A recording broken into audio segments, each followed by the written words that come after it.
Let's move on. 1 p.m. Eastern. Philadelphia Eagles 6-1, 3-1 on the road at the Washington Commanders 3-4, 1-2 at home. FedEx Field in Landover, Maryland. 76 Fahrenheit, partly cloudy, 6 miles per hour. It's uncanny what the Commanders do, or the Washington franchise does, to Philadelphia. They always play them so tough.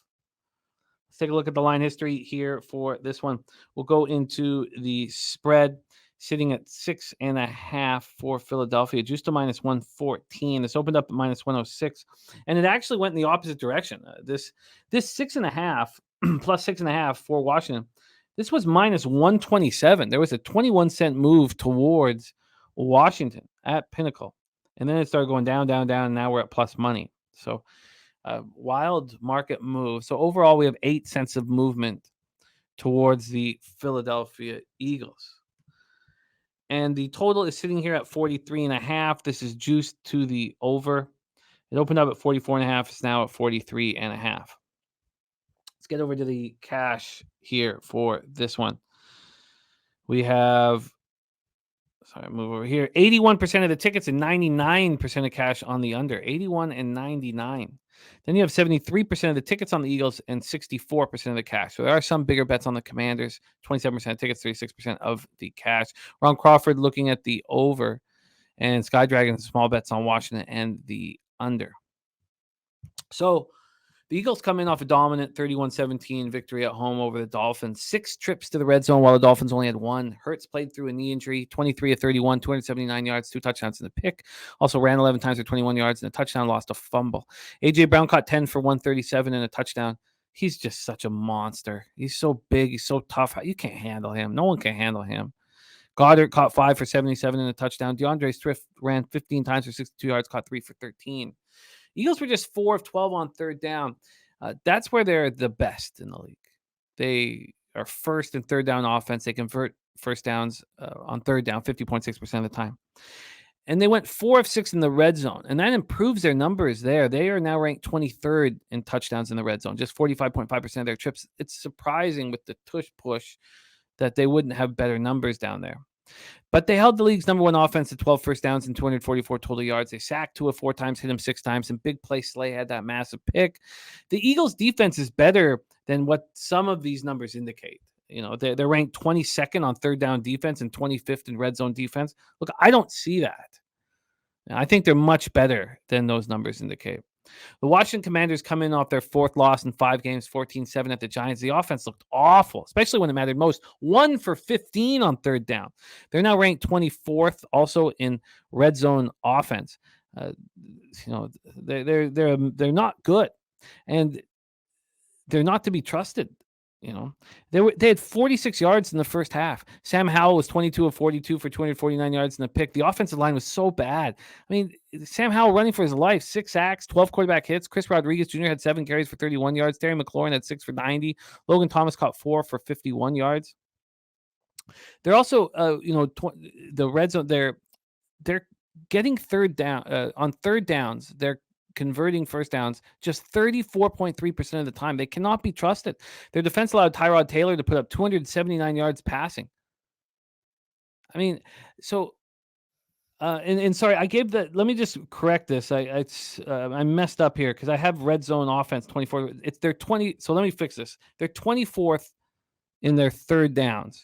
They're 24th third down because their red zone offense is actually pretty good.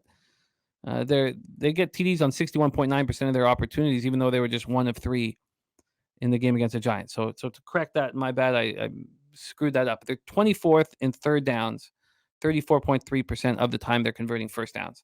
They allowed Tyrod Taylor to put 279 yards. Giants were 5 of 16 on third down. And Cody Barton left the game in the first half with an ankle injury. Their left guard, Sadiq Charles, went out with a calf injury late in the third quarter. Both are listed as questionable this week. Take it away for us here, Troy. Eagles, Commies in Landover. So this Commanders team, like you're saying, they're not to be trusted, especially at home where they're 0-3 ATS, 31st in the NFL third down conversion. Talked about all the struggles. And I just can't get over the fact that Sam Howell's getting sacked at such a high rate, despite his offensive line grading out way above average on the, in pass blocking grades.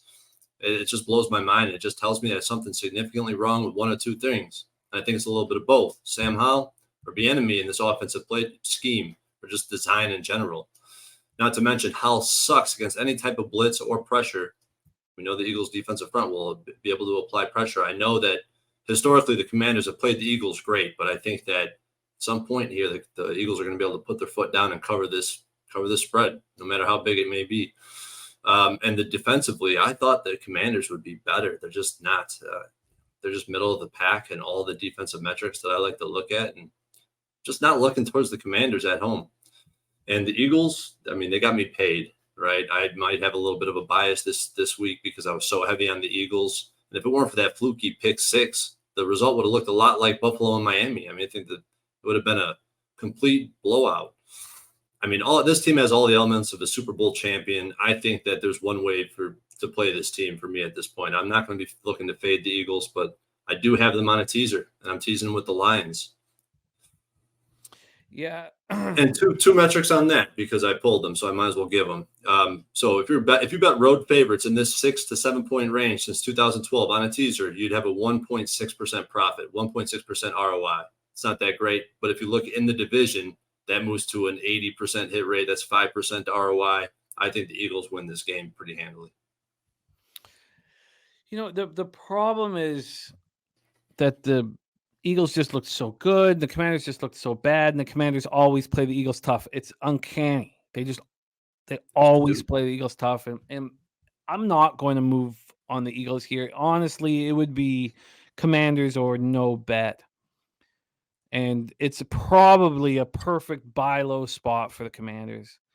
In fact, I'm going to think about moving on them here. It's just, I've just seen it. I feel like I've seen this story too many times. It's like those some other games like that, like the Browns and the Steelers. The Browns can't win in Pittsburgh. They can't cover in Pittsburgh. You know, it's just Yeah. I hear that. Yeah. And, you know, the Bengals can't beat the Browns. I mean, we see these storylines just play over and over again. So I'm not going to move on it tonight, but I'm interested in the Commanders. I'm interested in a buy low spot for them. Markel said, asking us if we would lean first half Eagles. You know,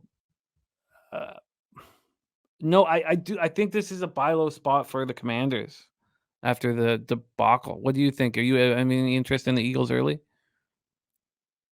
I just trust them to get out of there with the win. No point spread involved. I just have them on the money line when I teased them at 6.5. So I guess if they tie, I wouldn't cash, but they're going to win this game. I just don't trust them fully to cover the spread. But if I was to take the Eagles on the side, yes, it'd be first half. All right, let's roll